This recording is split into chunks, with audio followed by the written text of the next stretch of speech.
کہ رسول اللہ صلی اللہ علیہ وآلہ وسلم وطروں سے سلام پھیر کر 3 بار یہ پڑھتے تھے اور آخری دفعہ آواز کو بھی بلند فرماتے، سبحان المالک مالک القدوس، پاک ہے بادشاہ نہایت پاک۔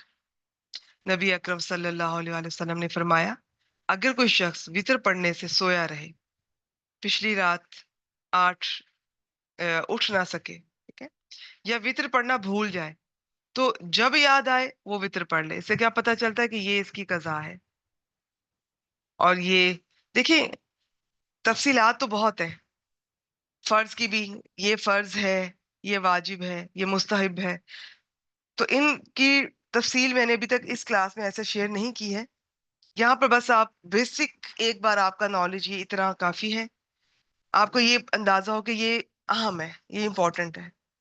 باقی اس کی تفصیلات، یہ کس درجے کا ہے، کیا ہے، آپ جاننا چاہتی ہیں بالکل جان سکتی ہیں، پڑھانا ہے کہیں اور اس کے لیے جاننا چاہتی ہیں وہ بھی بہت اچھی بات ہے، لیکن میرے خیال میں اتنا ہی اہم ہے ہمارے لیے جاننا کہ جی یہ بالکل اہم ہے۔ ان کو کبھی رہ گیا کوئی بات نہیں، لیکن اس کو عادت نہیں بنا لینی چاہیے، اس کو اپنی نماز میں شامل کریں۔ اگر تہجد کے لیے نہیں اٹھ پاتے، ان کے فجر سے پہلے ہم کسی طرح سے نہیں اس کو کر پاتے، تو پھر رات کو عشاء کے ساتھ اس کو کیا کریں۔ اس میں 3 کا زیادہ رجحان ہے، بعض 1 بھی کرتے ہیں، وہ بھی ٹھیک ہے۔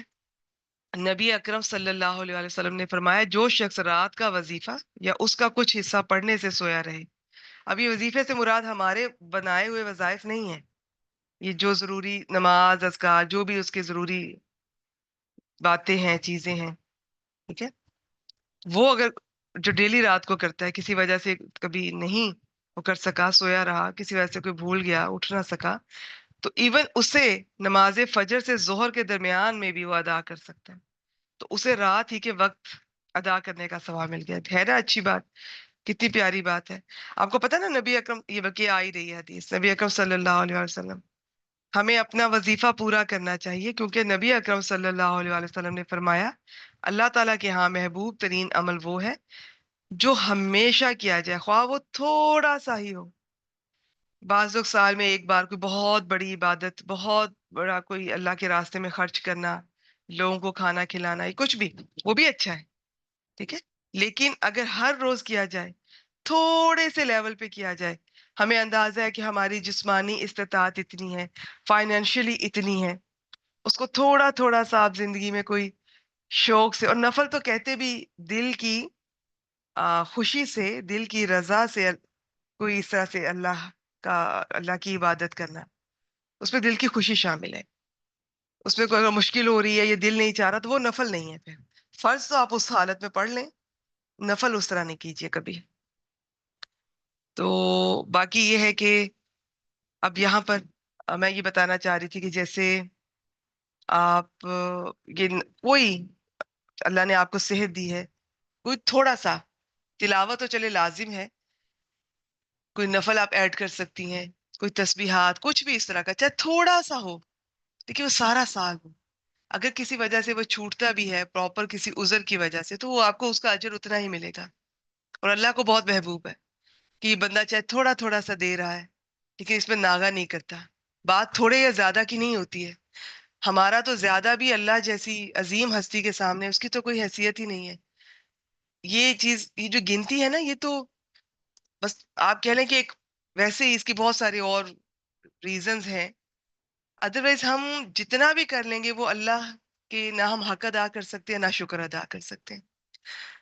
تو تعداد، گنتی، یہ چیزیں میٹر نہیں کرتی ہیں، اخلاص کتنا ہے۔ کوئی بھی کام آپ نے جو کیا ہے صرف خالص اللہ کے لیے کیا ہے، اللہ کی رضا کے لیے، اللہ کو خوش کرنے کے لیے، اللہ کی شکر گزاری کے طور پہ، یہ چیز میٹر کرتی ہے۔ ورنہ بڑے سے بڑا عمل، زیادہ سے زیادہ عمل بھی، وہ اللہ کی ہم بارگاہ میں وہ نمبر اور تعداد کے لحاظ سے تھوڑا ہی رہے گا، اخلاص کے لحاظ سے وہ بہت قبولیت اختیار کرے گا۔ پھر آپ فائنینشلی اگر کسی کو تھوڑا سا ہیلپ کر سکتی ہیں، روز کے دے سکتی ہیں، تھوڑے سے روز کے دے دیں، مہینے کے دے سکتی ہیں، مہینے کے دے دیں، پھر ہر مہینے رکھیں، اور کوشش کریں کہ کوئی ایسی بات بھی ہو جو ڈیلی بیسس پہ بھی ہونی چاہیے، چاہے کوئی تسبیح کر لیں، چاہے گھر میں آپ کا کھانا پکتا ہے، کسی ایک کا کھانا لگا دیجئے، گھر میں کوئی آتا ہے اس کو دے دیں، کوئی گلی میں آتا ہے اس کو دے دیں، تو تازہ دیں، اس کا بھی حصہ جب پکتے ہوئے کھانے میں ہو، بجائے کہ باسی ہو گیا، وہ بھی کوئی حرج نہیں ہے، صاف ہے، آپ نے اچھے طریقے سے رکھا، بڑے احترام سے دیا، وہ بھی اچھا ہے، لیکن تازہ اپنے ساتھ ہی ہنڈیا میں اس کو بھی ایڈ کر لیں کہ جی نیت کریں، تو دیکھیں کس طرح برکت آتی ہے رزق میں بھی۔ ویسے بھی اپنی ہر نعمت میں دوسروں کو شامل کیا کریں، آپ جب اللہ کی مخلوق کو شامل کرتے ہیں تو اللہ تعالیٰ بہت خوش ہوتے ہیں۔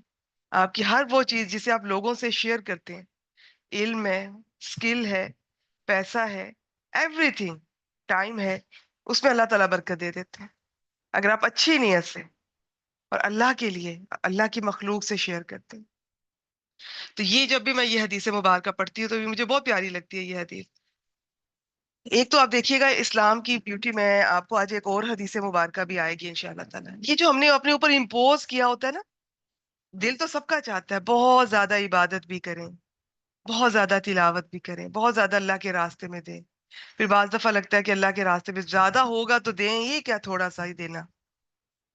بعض لوگ تو نماز بھی نہیں ادا کرتے، وہ کہتے ہیں کہ یہ کیسی نماز ہے، کبھی خوش و خضوع آئے گا تو نماز ادا کریں گے۔ میں خوش و خضوع تو اللہ نے آپ سے پوچھا ہی نہیں ہے، وہ تو فرض نہیں ہے، نماز فرض ہے، یہ کنسنٹریشن، یہ خوش و خضوع تو اور لیول کی بات ہے۔ نیکسٹ نماز شروع کیجئے، اللہ سے مانگیے، کوشش کیجئے، یہ بھی مل جائے گا، نہ بھی ملا تو اس کا سوال نہیں ہونا ہم سے، نماز کا سوال ہونا ہے۔ تو یہ ہم نا خود پہ امپوز کرتے ہیں، تسبیحات پکڑیں گے تو ایسی پکڑ لیں گے کہ کبھی ہو گئی کبھی نہیں۔ کچھ لوگوں سے ہم نے نمبر پوچھ لیے ہیں، وظیفے پوچھ لیے ہیں، نوافل پکڑیں گے تو وہ نہیں کر پائیں گے، تلاوت پکڑیں گے وہ نہیں کر پا رہے ہوں گے، تو تھوڑا سا شامل کر لیں، تھوڑا سا، لیکن اتنی خوشی سے، بلکہ کبھی کوئی ایک عمل ایسا بھی رکھیں جو بس آپ کے اور اللہ کے درمیان میں ہو، کسی گھر والے کو بھی نہ پتا ہو، اور صرف اللہ کے لیے، اللہ تعالیٰ بس آپ کے لیے۔ ویسے تو ہر عمل آپ کے لیے، لیکن یہ ٹوٹلی آپ کے لیے، اس کے بدلے میں مجھے کچھ چاہیے بھی نہیں، وہ اس عمل کی برکت دیکھیے گا۔ تو یہ سب چیزیں یہ آپ آہستہ آہستہ انشاءاللہ تعالیٰ قرآن سے، سنت سے جڑیں گی، تو یہ ساری باتیں آپ کو پہلے تو علم آئے گا، پھر اس علم کا استعمال کرنا آئے گا، پھر حکمت، یہی چیزیں حکمت ہے، قرآن حکمت ہے، سنت یہ حدیث حکمت ہے۔ پھر اللہ سے مزید مانگا کریں کہ علم کافی نہیں ہوتا ہے، اصل بات حکمت ہوتی ہے۔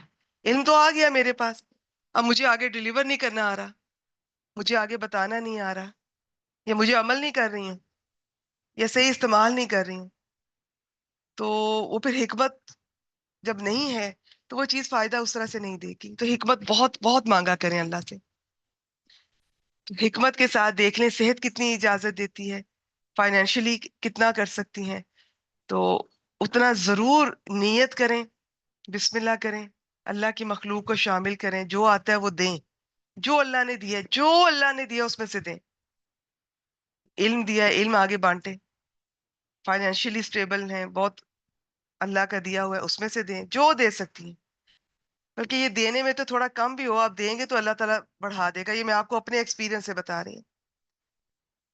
آپ یہ جتنا آپ نے سیکھا ہے آپ وہ سکھانا شروع کر دیں، اللہ تعالیٰ آپ کے علم میں اضافہ کرتے جائیں گے، آپ پھر آگے یہ سلسلہ روکے نہیں دینے والا۔ رزق میں آپ کو لگ رہا ہے کہ رزق کی تنگی ہے، اس میں سے بھی آپ تھوڑا سا دینا شروع کر دیں، اللہ تعالیٰ برکت دیں گے۔ برکت تعداد نہیں ہوتی ہے، برکت کا لفظ پھر کبھی آپ سے شیئر کروں گی انشاءاللہ تعالیٰ۔ برکت بہت خوبصورت لفظ ہے، اللہ تعالیٰ سے عافیت مانگا کریں، اللہ تعالیٰ سے برکت مانگا کریں، اور اللہ تعالیٰ سے حکمت مانگا کریں،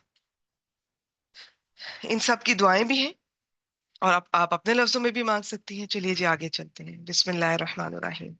نبی اکرم صلی اللہ علیہ وآلہ وسلم نے، یہ ایک اور صحابی ہیں حضرت عبداللہ بن عمر بن العاص رضی اللہ تعالیٰ عنہ سے فرمایا، اے عبداللہ تو فلاں شخص کی طرح نہ ہو جانا جو رات کا قیام کرتا تھا پھر اس نے رات کا قیام چھوڑ دیا۔ رات کا قیام سے مراد عام طور پہ زیادہ تر تہجد لی جاتی ہے۔ تو ایسا عمل ہم میں سے بہت لوگ شروع کر لیتے ہیں جذبات میں آ کے، ایون نئے نئے قرآن مجید سے جڑتے ہیں تو اتنا پڑھیں گے، اتنی وہ کلاسز اور اتنی محنت، گھر والوں کو بھول گئے، چھوڑ دیا یہ وہ، اور آہستہ آہستہ پھر کلاس سے بھی دل اچاٹ ہو گیا۔ تو حکمت کا تقاضا یہ ہے کہ اتنا لے کر چلیں جتنا آپ بآسانی لے کر چل سکتے ہیں، اور آپ کے جو قریبی ہیں، آپ کے جو پیارے ہیں، ان کو بھی وقت دیں. ٹھیک ہے. بہت سمجھداری سے یہ سارا لے کر چلیں اور ہمیشہ لے کر چلیں. ابھی پچھلی حدیث آپ نے بھولنی نہیں ہے. کبھی کوئی بات اچھی لگے، خاص طور پہ حدیث مبارکہ، آیات مبارکہ، حدیث مبارکہ تو ہوتی ہی اچھی ہیں، ہوتی ہی پیاری ہیں. ان کو اپنے ہاتھ سے بھی لکھ سکتی ہیں آپ. آپ کو سلائیڈ بنانی آتی ہے، سلائیڈ بنا کر آپ اپنے اسٹیٹس پہ لگا سکتی ہیں، اپنے پیاروں سے شیئر کر سکتی ہیں. تو اب آپ اس چیز کو بھولے نہیں. اب آپ یہ بھی دیکھ لیں کہ یہ چیز اللہ کو پسند نہیں ہے. نبی اکرم صلی اللہ علیہ وسلم نے خاص طور پر کہا اس شخص کی طرح نہ ہو جا رہا. نیچے سب ریفرنس آپ کو مل جائیں گے. آئیے جی دعائے قنوت دیکھتے ہیں. یہ سیدنا ابی بن کعب رضی اللہ تعالیٰ عنہ فرماتے ہیں، ترجمہ: رسول اللہ صلی اللہ علیہ وآلہ وسلم 3 وتر پڑھتے اور دعائے قنوت رکوع سے پہلے پڑھتے تھے. اب 3 وتر کے 2 طریقے میں نے اس دن شیئر کیے تھے کہ بس اس کو مغرب کے مشابہ نہیں ہونا چاہیے، یا 3 ایٹ اسٹریچ پڑھیں، بیچ میں آپ نے نہیں بیٹھنا، اور آخر میں ایک ہی دفعہ بیٹھ کے سلام پھیر لیں، یا 2 پہلے پڑھ لیں ایک سلام کے ساتھ، اور تیسرا آخری وتر الگ سے سلام کے ساتھ. اب وہ جو آخری ہم پڑھ رہے ہیں، یہ جو 2 سلام کے ساتھ ہے، اس کی زیادہ حدیث اس کی فیور میں ہے. اس میں جو اب آخری آپ نے ایک رکعت پڑھ رہے ہیں نا وتر کی، تو اس میں جب آپ رکوع میں جانے لگتے ہیں اس سے پہلے ثنا پڑھی ہے، سورۃ الفاتحہ، کوئی اور سورہ، وہاں پر دعائے قنوت پڑھنی ہے. وتر میں رکوع کے بعد جو قنوت کی جتنی روایات ہیں ضعیف ہے. ٹھیک ہے، نوٹ فرما لیجئے، یہ یہاں پر جو لکھا ہے میں آپ سے شیئر کر رہی ہوں. اور جو روایات صحیح ہیں ان میں سے صراحت نہیں ہے کہ آپ صلی اللہ علیہ وسلم کا رکوع کے بعد والا قنوت قنوت وتر تھا یا قنوت نازلہ. یہ بھی آگے آ رہا ہے. لہٰذا صحیح طریقہ یہ ہے کہ وتر میں قنوت جو ہے، دعائے قنوت رکوع سے قبل کیا جائے. رسول اللہ صلی اللہ علیہ وسلم نے مسجد کے اندر 2 ستونوں کے درمیان ایک رسی کو لٹکتے ہوئے دیکھا تو پوچھا یہ کیا ہے؟ لوگوں نے کہا یہ سیدہ زینب رضی اللہ تعالی عنہا کی رسی ہے. وہ رات کو نفل نماز پڑھتی رہتی ہے، پھر جب سست ہو جاتی ہیں یا تھک جاتی ہیں تو اس رسی کو پکڑ لیتی ہیں.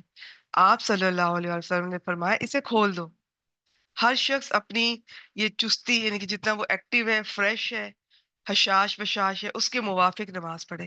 پھر جب سست ہو جائے یا تھک جائے تو آرام کرے. بہت خوبصورت حدیث ہے. تو یہ میں پھر بتا دوں، یہ نوافل کے بارے میں ہے. فرض کا اگر آپ تھک بھی گئی ہیں، ہاں اتنا ضرور ہے عشاء کے وقت تھک گئی، تھوڑا سا آرام کر کے عشاء کے ہی ٹائم میں دوبارہ اٹھ کے آپ عشاء پڑھ لیجئے. اگر بہت نیند کا غلبہ ہے، بہت بھوک کا غلبہ ہے، تو نماز کو تھوڑا ڈیلے کیا جا سکتا ہے. لیکن یہ عادت نہیں بنا لینی چاہیے، اور یہ روز یہ نہیں کرنا کہ وہ بالکل ہی ایسا سو گئے ہیں کہ اب وہ اٹھے ہی نہیں ہیں. تو پھر آپ تھوڑی سستی بھی ہے، تھکاوٹ بھی ہے، تو فرض آپ نہ چھوڑیے، فرض نہ چھوڑیے پلیز. اس کا سوال ہوگا ہم سے. باقی بہت کچھ آپ کے سامنے آتا ہے، آتا ہوگا، آتا رہے گا. کچھ لوگ ڈراتے رہتے ہیں، وہ ایسی آیات یا احادیث لے کر آتے ہیں کہ نماز چھوڑنے کی آپ کو وعید، جو کہ وہ بات تو ٹھیک کہتے ہیں، لیکن ہو سکتا ہے کہ آپ بعض دفعہ ڈر کے بھی انسان آخر میں کہتا ہے کہ جاؤ میں نہیں کرتا. یہ بار بار اگر اسے کہا جائے، کسی کو کہنے کا بھی طریقہ ہوتا ہے، حکمت چاہیے ہوتی ہے.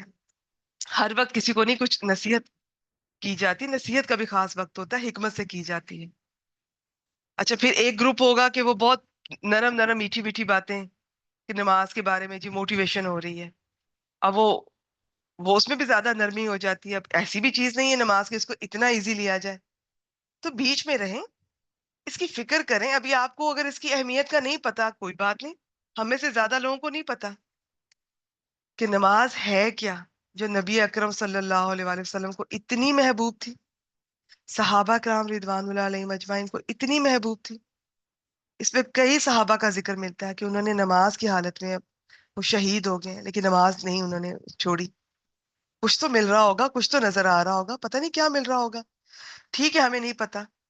اتنا تو پتا ہے نا کہ سب سے پہلا اس کا سوال کیا جائے گا، یا اسے بھی چھوڑ دیں. اتنا تو پتا ہے نا کہ نبی اکرم صلی اللہ علیہ وآلہ وسلم کو بہت محبوب تھی. تو اگر میں نبی اکرم صلی اللہ علیہ وآلہ وسلم سے محبت کا دعویٰ کرتی ہوں، تو پھر یہ محبت ایسی چیز ہے کہ آپ جس سے محبت کا دعویٰ کریں اور اس کی باتوں کو نہ سوچیں، نہ اس پر عمل کریں، نہ خیال کریں، یہ پھر آپ کا دعویٰ ادھورا ہے. اگر ہمیں ان سے محبت ہے تو وہ جو کرتے تھے ہم نے وہ کرنا ہے، بس سیدھی سی بات ہے. اور جو وہ نہیں کرتے تھے وہ نہیں کرنا، ان سے آگے نہیں بڑھنا، بدعت نہیں کرنی. یہ اتنی سی بات ہے. اللہ کو اگر آپ کو یہ پتا چلے کہ اللہ تعالیٰ کو یہ پسند ہے تو کیا اتنا کافی نہیں ہے ہمیں ہمارے لیے کہ اللہ کو نماز پسند ہے؟ اس کی اتنی اہمیت ہے قرآن مجید میں. اس میں بحث میں پڑے رہنا. بحث ہم تب کرتے ہیں جب ہم وہ کام کرنا نہیں چاہتے. کبھی اس سے پوچھ، کبھی اس سے پوچھ، کبھی نرم نرم اسکالر سے پوچھ جو میٹھی میٹھی باتیں کرتے ہیں. تو آپ ان سے یہ سن کے ڈیلے تو کر سکیں گے، لیکن فائنلی آپ چھوڑ نہیں سکتے نماز. تو اور ڈیلے کیوں کرنی؟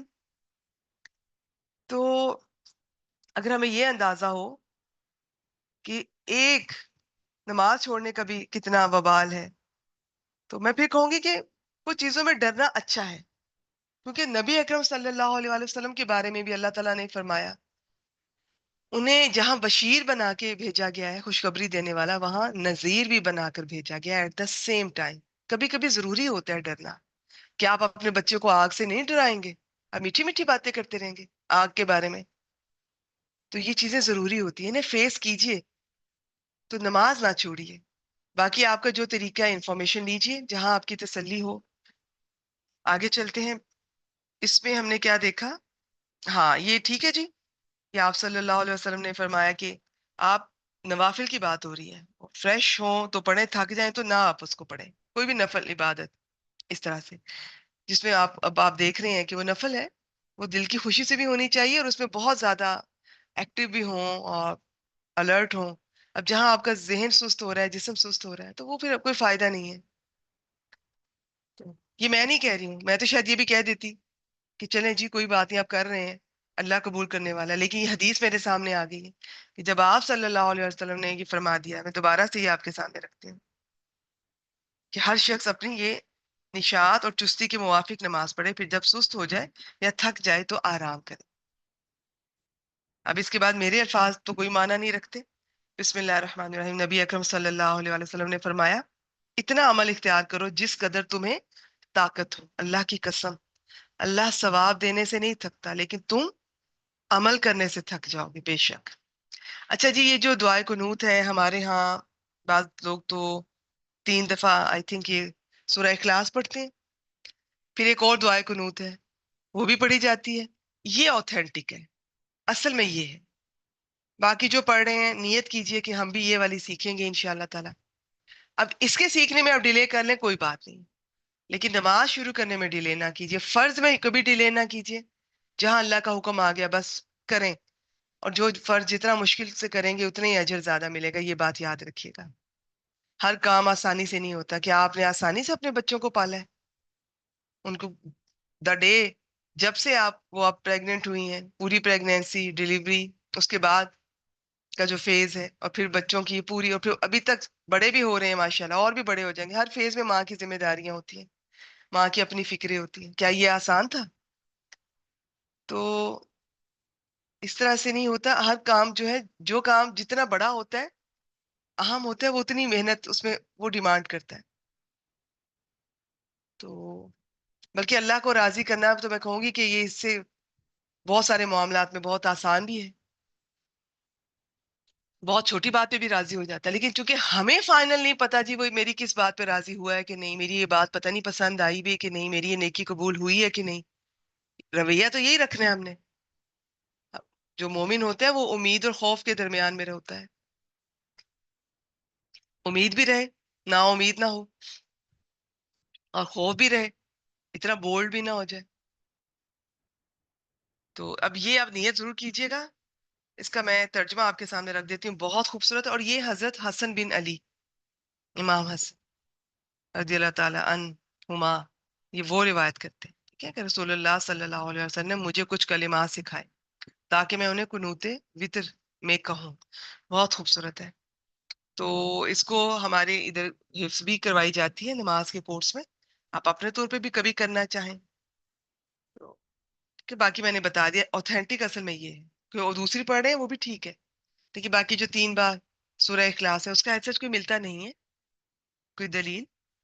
اے اللہ مجھے ہدایت دے کر ان لوگوں کے زمرے میں شامل فرما جنہیں تو نے رشد و ہدایت سے نوازا ہے، اور مجھے عافیت دے کر ان لوگوں میں شامل فرما جنہیں تو نے عافیت بخشی ہے، اور جن لوگوں کو تو نے اپنا دوست بنایا ہے ان میں